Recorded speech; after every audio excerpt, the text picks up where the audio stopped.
semacam restu untuk Kementerian Agama membuat Ditjen Pondok Pesantren. Baik, terima kasih. Assalamualaikum warahmatullahi wabarakatuh. Pada sore hari ini kami mewakili Bapak Presiden dan mewakili pemerintah ingin menyampaikan dan mengucapkan selamat Hari Santri tahun 2025. Semoga Hari Santri yang kita peringati bersama-sama membawa keberkahan bagi kita semua.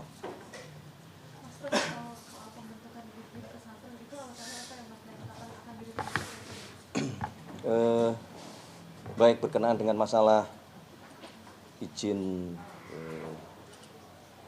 Ditjen Pondok Pesantren, memang itu bermula dari beberapa waktu yang lalu ada kejadian yang menimpa saudara-saudara kita di Pondok Pesantren Al-Qazini Sidoarjo, yang kemudian dari peristiwa itu kita mendapatkan fakta bahwa nampaknya kita semua pemerintah perlu untuk memberikan perhatian yang lebih kepada pondok-pondok pesantren kita yang menurut data yang tercatat hari ini berjumlah kurang lebih 42.000 pondok pesantren yang tersebar di seluruh Indonesia. Nah, Bapak Presiden juga sangat concern dalam hal pondok pesantren ini untuk beberapa hal. Yang pertama berkaitan dengan masalah keamanan bangunan-bangunan pondok pesantren, yang dari data banyak bangunan-bangunan pondok pesantren kita yang belum melalui prosedur untuk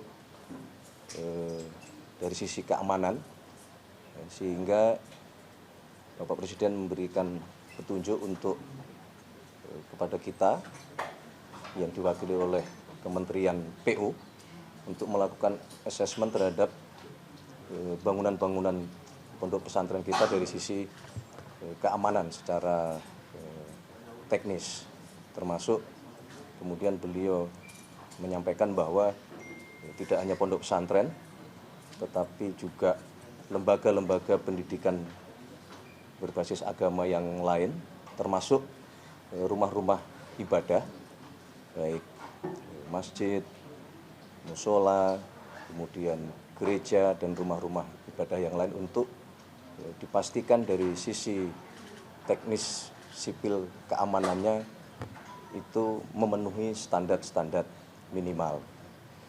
Kemudian juga Bapak Presiden menaruh perhatian selain berkenaan dengan masalah bangunan fisik, tentunya terhadap proses pendidikan, karena bagaimanapun dengan jumlah pondok pesantren kita yang cukup besar, kurang lebih ada 16 juta santri, yang Bapak Presiden menghendaki untuk proses pendidikan juga dilakukan perhatian untuk membekali para santri selain ilmu agama juga ilmu-ilmu pengetahuan berbasis teknologi, termasuk ilmu-ilmu ekonomi, supaya harapannya para santri di dalam menghadapi masa depan di kemudian hari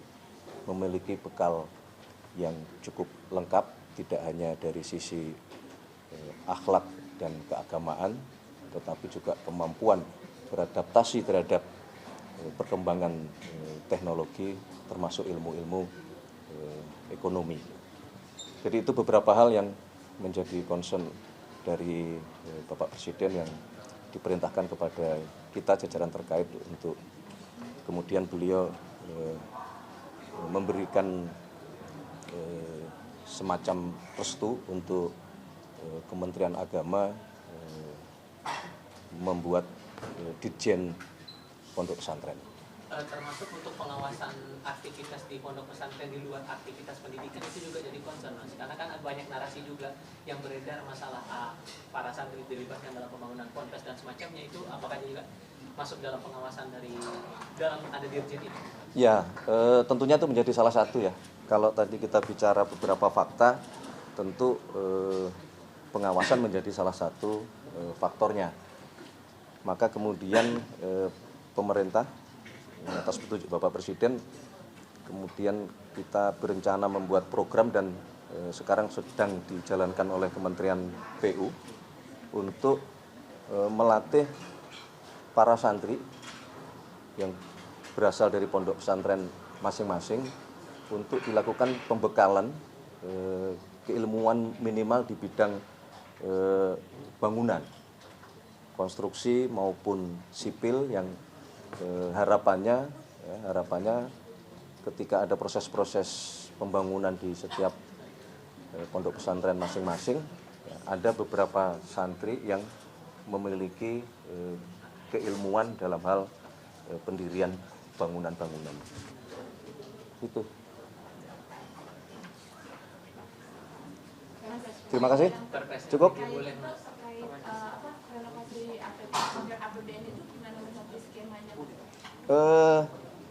Tentunya begini, kalau berkenaan dengan masalah APBN, nanti dengan dibentuknya Ditjen Pondok Pesantren, nanti akan coba kita hitung bersama-sama dan kita inventarisasi bersama-sama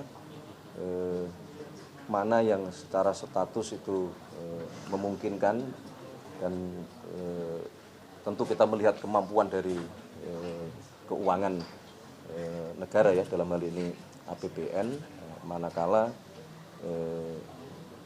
yang berkenaan dengan proses-proses pembangunan itu akan dibebankan kepada APBN.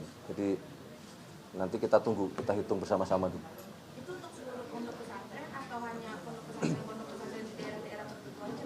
Justru itu yang sedang nanti kita identifikasi, kita verifikasi, kita lihat datanya. Tetapi kalau dari sisi penerima manfaat program yang lain, saya kira para santri juga termasuk sudah menjadi bagian. Jadi misalnya program makan bergizi itu juga termasuk di pondok-pondok pesantren. Jadi bangunannya harus kita pastikan aman, sistem pendidikannya dan keilmuannya juga harus kita pastikan siap menghadapi tantangan ke depan, ya. Tapi juga di satu sisi kualitas sumber daya manusia dari sisi pemenuhan gizinya juga masuk ke dalam program pemerintah. Dan kita pahami bahwa di banyak pondok pesantren telah berhasil juga mengembangkan ekonomi di setiap pondok-pondok masing-masing. Itu menjadi role model yang kita harapkan di semua pondok pesantren akan dapat mengadopsi dari kesuksesan-kesuksesan pondok-pondok yang sudah berhasil. Oke, cukup. Soal MBG Mas, mau konfirmasi jadinya produksi mau kapan nih, Mas? Jadi mobil mau arahan presiden para menteri. Produksi mau Yang mobil nasional itu sedang dikebut. Siap. Soal bocoran ini Mas, untuk lokasi pengelola MBG gimana nih Mas? Soal bocoran perpres tentang pengelolaan MBG terakhir kan Mas bilang tanggal 10 atau tanggal 11 itu Ya, sudah presiden tuh. Sudah mengenai perbaikan tata kelola sudah hampir selesai, tetapi sekali lagi kita tidak ingin terburu-buru. Ya, kami mohon kesabarannya. Yang paling penting di lapangan proses-proses perbaikan supaya sekali lagi yang kita kehendaki bersama-sama, ya, Bapak Presiden juga berkali-kali memberikan penekanan bahwa tidak mentoleransi terhadap adanya kejadian, karena memang itu tidak kita inginkan. Jadi tunggu sebentar, sabar sebentar. Yang masih dipindahkan soal apa mas? Yang Perpres MBG itu masih dipindahkan soal apa mas? Kemarin Pak AGK bilang akan diusulkan untuk jadi PSN untuk proyek mobil nasional. Pak Agus Gumiwang bilang katanya mau diusulkan untuk jadi presiden. Ya, sore ini kebetulan kami ada jadwal rapat untuk membahas, salah satunya membahas hal tersebut. Nanti kami update kalau sudah selesai. Apa sih mas? Nanti siapa yang pegang? Apanya? Skemanya untuk mobil nasional ini nanti yang dipegang siapa sih mas? Apakah ada transparan nantinya ya? Nanti pada waktunya kita Tapi kemungkinan untuk sedang persiapan, mohon doanya aja. Kita harus tetapkan dulu cita-cita dan target bahwa kita harus bisa dan mampu memproduksi mobil buatan anak bangsa Tapi sendiri. pasti mas, masuk PSN. Ya nanti kita lihat. Rasa-rasanya masuk PSN. Mau masuk Oke. Terima kasih ya, terima kasih. pahlawan nasional mas Pras. Hah? Soal usulan pahlawan nasional ada nama soal Marsinong mas. Ya nanti kami lihat kan kemarin Kementerian Sosial dengan Dewan Gelar Tanda Jasa kan kemudian sudah menyusun nama-nama yang diusulkan.